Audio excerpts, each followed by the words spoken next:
So hello সবাইকে। তো তোমরা সবাই কেমন আছো? আশা করছো তোমরা সবাই খুব ভালো আছো, আর আমিও কিন্তু বেশ ভালো আছি। তো চলো তাহলে আজকে ভিডিওটা স্টার্ট করা যাক।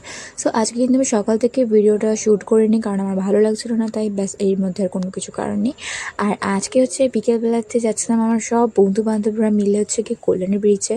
আর এরা কিন্তু আমার হচ্ছে কল্যাণীর বন্ধু, আর এই হচ্ছে কি পলাশ। আর দেখো আমি ভিডিও করছি বলে কিন্তু এখানে ফ্ল্যাশ চলেছিল, একদমই না, ফ্ল্যাশটা আমি ওকে ধরতে বলেছিলাম তাই। আর ও হচ্ছে গিয়ে সায়ন, আর এরা দুজন কিন্তু আমাকে আনতে চলে এসেছিলো। আর সব থেকে বড় কথা, আজকে হচ্ছে সানডে ছিল, তো ওদেরও ছুটির দিন আর আমারও ছুটির দিন। আমি তখন বাড়িতেই রয়েছি যদিও, যাই হোক। তো তারপর কিন্তু এখানে আমরা যাচ্ছিলাম। আর এই যে ক্যামেরাটা দিয়ে শ্যুট করেছি, এটা কিন্তু হচ্ছে কি পলাশের ফোন। জাস্ট কোয়ালিটিটা দেখো, বলবার মতো না, এতটাই সুন্দর লাগছে দেখতে, বলার মতো না। আর যখন আমাকে ফোনটা হাতে দিয়েছিল, দেখার পরে আমি তো মানে তারপরে আমার হাতে ছিল, একবার জন্য চাইনি। আর এইটা যদি ওর জায়গায় আমি থাকতাম, আমি তো ফোনটাকে একদম ধরতে দিতাম না, যে এত দামি ফোন ধরবি না। মানে এইরকম আমি একটা হিংসুটে, কী আর করবো বলো, সত্যি কথা বলতে। আর বাকি যে শ্যুটগুলো করেছে সব কিন্তু পলাশের ফোন দিয়ে তুলেছি, আর পলাশের ফোনটা জাস্ট ওয়াও। আর এই হচ্ছে গিয়ে সায়ন, তোমরা দেখে নিলে। আর এটা বলতে পারবো এটা কোথাকার প্যান্ডেল, এটা কিন্তু হচ্ছে রথতলার প্যান্ডেল। যাই হোক, তারপরে কিন্তু সব দেখতে দেখতে আমরা যাচ্ছি। আর শুধু আমরা তিনজন মিলে যাচ্ছি না, আর কল্যাণী ব্রিজের ওখান থেকে আরও দুটো আমার বন্ধু আছে, তারাও চলে আসবে।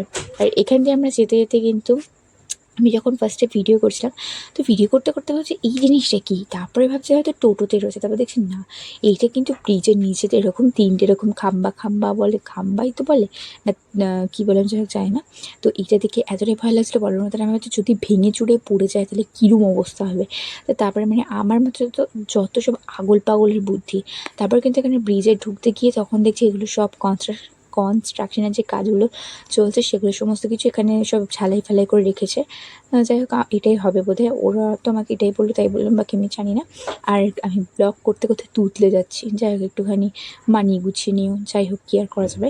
তারপর কিন্তু এখানে দেখতে পাচ্ছ আমরা সব হেঁটে হেঁটে যাচ্ছি, আর আজকে কিন্তু পুরো ব্রিজটা আমরা হাঁটবো। এটা ভেবে তো আমার খুবই ভালো লাগছে, কারণ আমার ভীষণ পরিমাণে ইচ্ছে ছিল। আর আগের দিন যখন আমরা এসেছিলাম শিবমের সাথে, শিবম, নিশা আর আমি, তখন কিন্তু বাইকে করে আমরা গেছিলাম, ঠিক মিডল জায়গায় দাঁড়িয়েছিলাম। আর কী বলে, টোটো এখানে অ্যালাউ নেই দাঁড় করানো, তো সেই কারণে টোটোটাকে আলাদা জায়গায় হচ্ছে কি পার্কিং করে তারপর আমরা সবাই মিলে এসেছিলাম। আর এখান দিয়ে জাস্ট দেখছি, জাস্ট দেখো কী সুন্দর লাগছে। তো ওরা আমাকে বললো এটা নাকি হচ্ছে বেসটা তৈরি করে, বা এটা নাকি মডেলটা তৈরি করে, দেন এর ওপর সব ঢালাই হবে।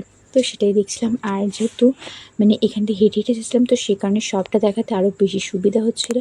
আর এখানে দেখো জাস্ট থাম্বেলগুলো তৈরি হয়ে গেছে, থাম্বেল বলছি কেন, যে মানে স্ট্রাকচারটা তৈরি হয়েছে। আর এই হচ্ছে কি ঈশ্বরগুপ্ত সেতু। আর যেটা যখন সবাই বলতো তখন আমি ভাবতাম, এতদিন তো আমি তাই ভেবেছি যে হয়তো এটা ঈশ্বরচন্দ্র বিদ্যাসাগরই বানিয়েছে, মানে কি বলবো আর। তো তারপরে এই ব্যাপারটা কিন্তু আমাকে শিবম পুরোপুরি ক্লিয়ার করে দিয়েছিলো। আর বাই দ্য ওয়ে একটা কথা বলতে বলতে চাইছি, আমি কিছু বন্ধু পেয়েছি যাদেরকে নিয়ে গর্ব করতে খুব ভাল লাগে, কিন্তু কোনো কিছু জিনিস গর্ব করাটা উচিত না, তাই করছি না।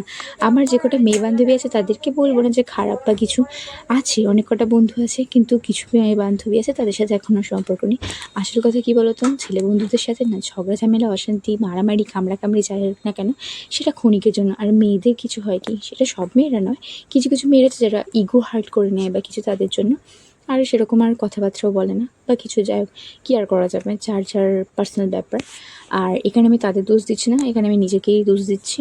যাই হোক, তো তারপরে কিন্তু আমরা আমাদের ওখানে ব্রিজ ঘোরার পরে আমরা কিন্তু এই রাস্তাটা দিয়ে এবার যাচ্ছিলাম হচ্ছে কল্যাণীর সীমান্তে। তো পলাশ, সায়ন, ত্রিদীপ, অজয় সবাই ছিল। আর বাকি তো দেখলে ওরা আসতে চাইছিল না, কারণ ওরা কমফোর্টেবল না, তো যার কারণে আমি ওদেরকে জোর করলাম না। আর সব থেকে একটা বড় কথা বলে রেখি যে ওদের সাথে আজকে গেছি ঠিকই, এখানে অনেকেই বলবে অনেক কথা যে এতগুলো ছেলের সাথে একটা মেয়ে গেছে। একটা কথা বলে রাখি, ওদেরকে আমার ফ্যামিলি থেকেও ভীষণ পরিমাণে বিশ্বাস করে, প্লাস আমার বয়ফ্রেন্ডও বিশ্বাস করে। আর ওরা প্রত্যেকটাই কিন্তু ভীষণই বিশ্বস্ত মানুষ, তো সেই কারণেই, নয়তো এরকম যাত্রার সাথে তো যাওয়া তো যায় না, তাই না। তো তারপরে কিন্তু আমরা অনেক ঘুরেছি আজকে, অনেক, তাও তারপরে বলছে যে চল তাহলে এবার কল্যাণী সীমান্ততে যাব। আর ওইখানে নাকি একটা ভাইরাল ফুচকা কাকু আছে, মানে উনি ভীষণ সুন্দর বানায়। তো যাই হোক, তো সেই কারণে যেতে যেতে ওখানে, তারপরে এই রাস্তাটায় ঢোকার পরে তখন দেখছি এইটা কোথায় যেন চেনা চেনা লাগছিল না। তারপরে বলছে হ্যাঁ এটা কিন্তু কল্যাণী সেন্ট্রাল পার্কের রাস্তা। আর এইখানটা দেখো জাস্ট, এখন ভিড় রয়েছে অল্প ঠিকই, কিন্তু এরপর এই পুজোর সামনে প্রথমা থেকেই হয়তো তোমরা ভিড় দেখতে পারবে আইটিআই মোড়ের জন্য। আর এখানে কিন্তু ভিড়টা ছিল হচ্ছে কি কল্যাণী সেন্ট্রাল পার্কে, এখানে হচ্ছে খেলা চলছিল। আর আমি চাই না ঠিক কী খেলা চলছিল, বোধহয় ফুটবল বা ক্রিকেট হবে সামথিং। আর আমি যেহেতু খেলা বুঝি না, তো সে কারণে এড়িয়ে দেওয়াটাই ভালো।